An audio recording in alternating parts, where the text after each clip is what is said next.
All right, hello everyone. This is Coach Chance. Welcome back to Sky Oaks Chess Club Online.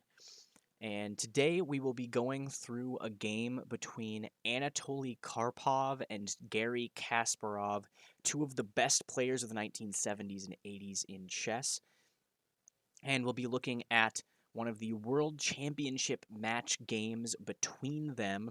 We'll be focusing on Garry Kasparov this week, who played black in this game, and we'll be looking at his play style mostly, how he played, why exactly he was doing things the way that he was doing them.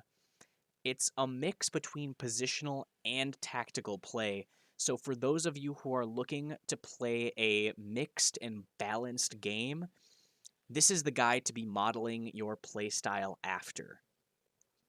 So we'll begin here with e4, attacking the center here, and Kasparov responds c5 with the Sicilian defense. This still does take control of this other center square with the idea of d6 controlling both of these squares and letting white have these two.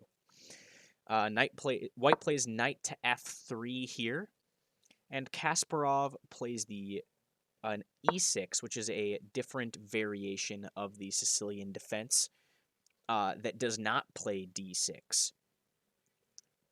White plays the classical defense to the Sicilian, where you play d4, and after black takes here, you take back with the knight and gain general control of the center. White goes ahead and plays knight to c6 here, which we'll see he just wants to exchange this knight, because this knight is sitting in the center of the board, and it's a lot better than this knight. He doesn't like that. Kasparov, playing as a positional player here, doesn't like that his opponent has a good piece. He wants to get rid of it. It can go.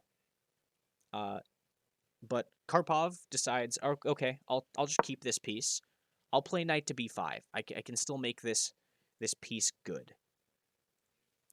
Black now does play d6, going ahead and taking control of that center square. And after c4, maintaining control of that d5 square from white, black goes ahead and plays knight to f6, continuing to develop his knights. Now those are both developed, and both players have relatively good control over the center. You'll see on d5, both players have two pieces on it. On d4, white has two, black has one. On e4, white controls, but black is now attacking. Black has complete control of d5. It's looking good for control of the center for Kasparov here. And of course, you need to defend that pawn, so white plays knight to c3, defending the pawn and developing the knight. Black does not like that this knight is here. It's kind of a nuisance. It's attacking things. It's controlling the center. We just don't like it there. So Kasparov goes, I don't want that there. I'm going to play a6. That thing is gone. White knows that he does not want to trade that knight off right now by going back here. And there's no other option for white now that this knight is on c3 than to go back to a3, which makes Kasparov's pieces in really good positions. Positional play, making your pieces better than your opponent's, and Kasparov has obviously won that here with his two very good knights controlling the center.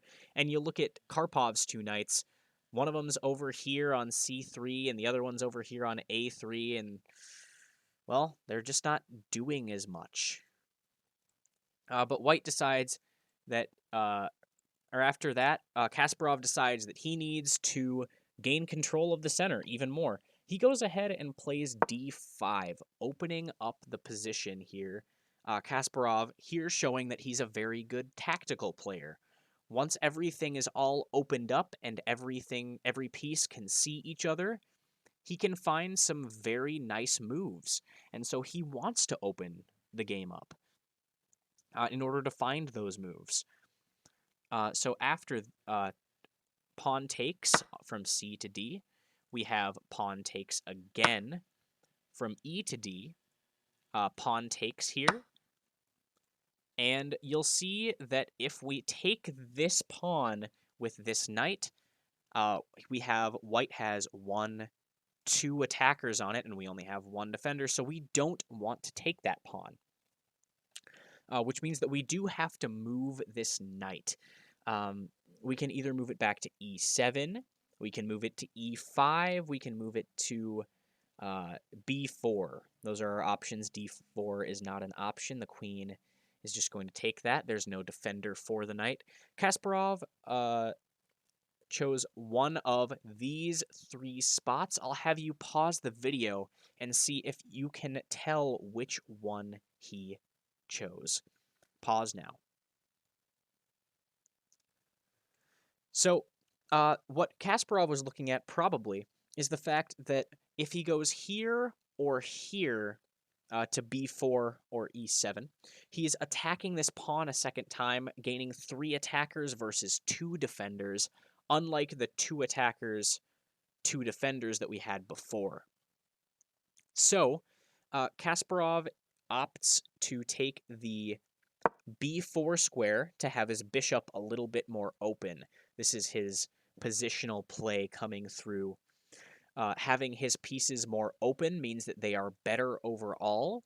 If you put the knight at e7, that knight is not as good, and the bishop is nowhere near as good as it is right now.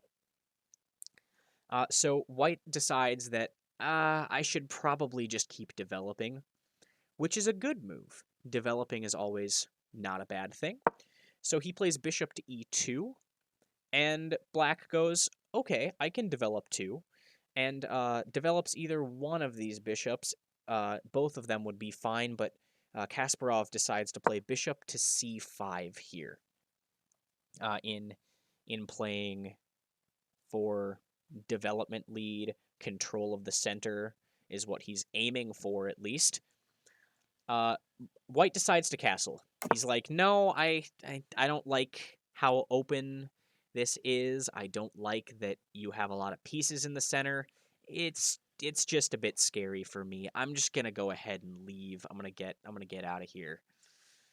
So next, Kasparov has a couple of options here. He can develop his bishop to a nice spot, or he can just castle as well. I mean, there are a couple of options here. You still have that knight on b4 that you might want to figure out something to do with.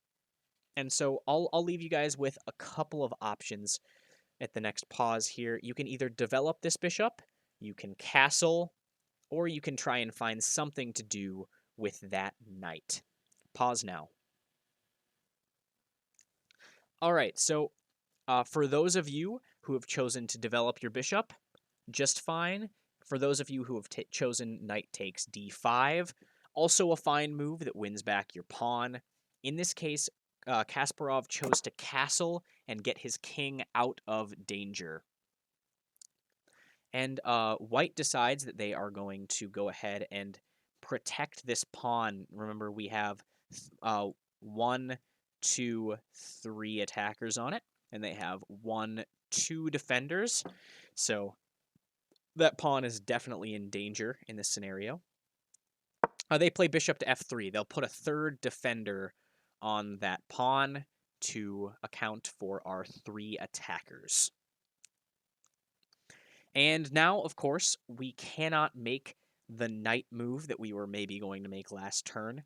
So instead, we are going to do the other move that we were possibly considering. We still need to develop this bishop. So Kasparov, of course, knowing that he needs to finish his development, goes ahead and plays bishop to f5. Here, black has finished their development. They're in a pretty good position. White still has not finished their development yet. They probably will on the next turn. But our pieces are pretty good. White's got some pieces in kind of bad locations. This bishop is stuck defending that pawn. The queen's kind of stuck defending the pawn. This bishop hasn't moved at all yet. There's this knight sitting there that's just, what the heck is it doing? It's not really doing anything, and it can't even move forward. It's got to come all the way around, and it can't even do that because we have 2 attackers on this square, and white only has 1 defender. So, Kasparov has essentially gotten himself into a situation where his pieces are just better. White goes ahead and finishes his development and pins this knight to our queen. And Kasparov's just going to keep on developing. He's going, okay, if you're going to give me an open file for this rook, I am going to take it. There it is, right there, wide open e-file. And white goes ahead and slides his queen up, connects these 2 rooks, making them more powerful. And black has some ideas here. He can either go ahead and develop this queen, or, a couple of other moves. He can't move this knight. He's got to figure out at least something to do. Kasparov actually plays b5 here. He's just trying to make his position better overall. He's going to try and take some space and, slide into those knights' areas, make them a little bit uncomfortable. So after that, white's going to go ahead and really defend that pawn, right? He's got everything defending that pawn. He's got 4 defenders. It looks like he might be getting ready to start trying to slide that pawn forward on us. But Kasparov doesn't really like that. He's like, I don't really want all those defenders. And I made that b5 move for a reason. He plays knight to d3, which blocks off these 2 defenders on that pawn, and also sets up for pawn to b4, forking these 2 knights, which obviously Karpov does not want to have happen. He goes ahead and gets one of those knights out of there. Look at how bad this knight is. It was already bad before, but now it's just, it's sitting in the back where it was before. So Kasparov has obviously done a very good job of playing well positionally. And Kasparov, even more positionally, goes, yeah, I don't want that bishop there anymore either. That's kind of bothering me. The pin, I just can't deal with it. So he goes, okay, I'm going to get this bishop out of here. I'm going to play h6. White, of course, wants to keep the pin, and so he just slides on back. A little bit less dangerous for black. The pin is still there, and it's something that Kasparov has to watch. And now, in continuing to take more space from white and attack some more stuff, he goes b4. He makes this knight move. He's going to keep trying to make his opponent's pieces worse. So now this knight has to move somewhere. He's got a couple of options. He can slide it into the middle. But ultimately, Karpov decides to go to knight a4 for reasons of going after that bishop right there. Obviously, white doesn't like that bishop. And Kasparov's like, oh, you don't like that bishop? I'll keep it. Thanks. I don't want you taking the thing that I want to keep. He just kind of slides back. He doesn't care. White's like, no, I really do want that bishop gone, and it attacks it again. And Kasparov's like, okay, if you really want it gone that much, I have a defender on it now, so I'll just take the other open file, right? Now black has 2 fully open files for his rooks. It's looking pretty good. And white takes this time actually to defend their position, stop this pawn from going forward any further than it actually has. giving Kasparov some time to start even taking more space. He plays g5. He's going, okay, I'm done with positional play. I don't want to play positionally anymore. I'm going to switch to tactics mode, and I'm going to go ahead and attack now. Now White's like, okay, I wanted to get rid of that bishop. I really don't want it there now, and of course Kasparov takes. And now White is going to go ahead and play g3 to stop this queen from attacking h2, which is a very, very weak square to have open to the queen. It's a good thing for Kasparov to defend it.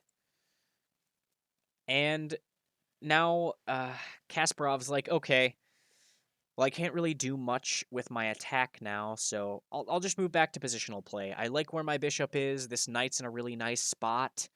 But this knight right here, it's just not quite good enough for me. I'm going to slide it back around. I'm going to try and move it back to a place where it's doing more. And Karpov's like, I don't really want you going there with that knight, and then I have to move my bishop out of the way. I'll just do it for you. I'll move it back to a better defense position first. And Kasparov goes, well, okay. I guess I didn't really want that to move quite yet, so let me just make a different piece better first. Let me just slide my queen over and just, defend that bishop, just in case. The queen is now still attacking that square. It's got a nice long diagonal over to the end of the board there. It's defending the bishop. It's defending the king. It's just doing more. This is positional playing, making sure that our pieces are better than our opponents.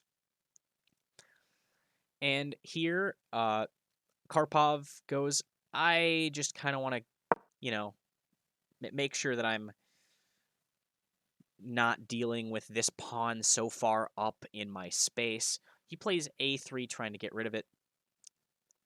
And Kasparov's like, no, you don't get rid of that so easily. I want this pawn on b5. b4, excuse me. I want this pawn on b4, and I want you to feel nervous about it. Karpov's like, okay. It gives me a little bit more room to breathe. Thanks, Karpov. I can maybe attack that pawn a little bit easier now. Now that it's not in danger of being protected by another pawn. And so Karpov goes, okay, let me find a way to attack that pawn, and instead goes after attacking the knight, which is interesting. Karpov couldn't take that knight before because the queen in exchange for a knight is not very good. So he opens up the rook on the knight, with maybe some plans of sliding this rook forward to d2 and sliding this rook over to d1, which is his plan. Refer back to our making a plan video if you're a little bit confused by that. And Kasparov goes, okay, I guess I can just keep making my pieces better. I guess I'll just, make sure my defense is all good. I don't see anything that's super dangerous about that move right away. And then comes the actual idea from Karpov. He's going to play d6 here. Kind of baiting Kasparov into taking this pawn and creating a pin on the queen that he can go ahead and attack by making that rook to d2, rook to d1 move. There's no good way really for White to defend that at the moment, and so Karpov is basically saying, here, take this pawn. Go ahead. I'll just have some time to set up on that pin. And Kasparov goes, no, I don't really want to be in a pin, so he's just going to take more space like he did before. He's got some really pesky pawns now sitting in the gap, and Karpov's like, well, crap, that was my plan, and it didn't work, so I'm just going to slide my queen back over so that I can defend. And I'm also going to attack that h6 pawn, and that thing is getting in my way. And Kasparov just goes, okay, if you're going to attack that, I'll defend. I'll use my king as a defender this time, because it counts as a defender too. And here, Karpov just decides, okay, that pawn is way too pesky for me. I don't really want it there. And, I mean, who would want a pawn right there? It's not my favorite thing. And Kasparov goes, okay, I'll take a pawn, but not the pawn that you think I'm going to take. Now that this is open, I'm going to take this pawn. And so sliding forward, we have pawn takes, which seems like the logical thing to do in this case. And Kasparov plays queen to d4 check. Excuse me. He's seeing, oh, I have an opportunity to attack now. That's all that I need. Karpov thinks he's fine. He's just going to play king h1. And now white is going to bring even more pieces into the attack. Now Kasparov is in all-out attack mode. Rook attacking the queen, and we cannot take with the knight because queen takes queen. So Kasparov's like, all right, whatever, dude. I'll just go ahead and block. It's an okay move because now Kasparov is in tactics mode. What happens if rook takes, perhaps? Then we play bishop takes, and we're all set. If queen takes here, looking for a queen trade, we play knight to e2 check, and after, I'll just go into the variation real quick. If queen takes here, we play knight to f2 check, and after takes here, and we get the queen, and we get a rook. Black is a little bit down, but still has that really nice attack. So after rook here, queen does take, and knight f2 is... Oh, whoops. Sorry. Excuse me. That's not what actually happened in the game. No. Excuse me. It is what happened in the game. Knight to f2 check. Rook takes f2. And bishop takes queen instead of queen takes queen. Excuse me. Bishop takes queen, the move there. He decides, okay, well, I have a pin now. There it is. I've gotten my plan. It's a pin. It came a lot later than I wanted it to, but it's a pin. And black goes, okay, it's not a pin anymore. It was a good try, but not quite. White goes, okay, thanks for the free bishop. You have 2 attackers, 1 defender. And black plays a very interesting move here. He plays rook to c1. And the idea here is that if rook takes queen, then rook takes rook with check. And we'll remind everybody that the rook is there. The king, or the bishop, has to block. And we play rook takes rook here, and we get a free knight or a bishop. Excuse me. I'll play that out for you guys. If queen takes here, rook takes here. The only move that white has is bishop to here, and we play rook takes rook, and this rook is forking the knight and the bishop, and black has won here. So a very, very nice move from Kasparov trying to bait the game into being lost. Karpov does not take the bait, goes ahead and defends that rook on d1.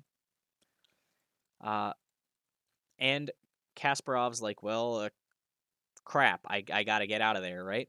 So he plays queen f2, of another very, very nice tactical move. If rook takes rook, then rook e1 check. Rook takes, queen takes, and we have checkmate right here. So Karpov in full tactics mode right here. And Karpov's just doing anything that he can to stop this at this point. So he plays knight d2, trying to defend this checkmating square that we had before. Of course, now Kasparov trades rooks, which will work out just fine for him in the end. After knight takes d1, he's going to go ahead and check the king all the way down here. And after this rook to e1 check, the game was resigned. This game was over in Karpov's eyes. Either knight to d1 and rook takes, and we have checkmate, or bishop to d1 with the same idea, and it all ends in checkmate. So, in this game, we saw Kasparov's main playing style. We'll go over a little bit more of how to play like Kasparov next week, but I am running a little bit over time for you, so I will end the video right here with the idea to play in your game positionally, making your pieces better than your opponents.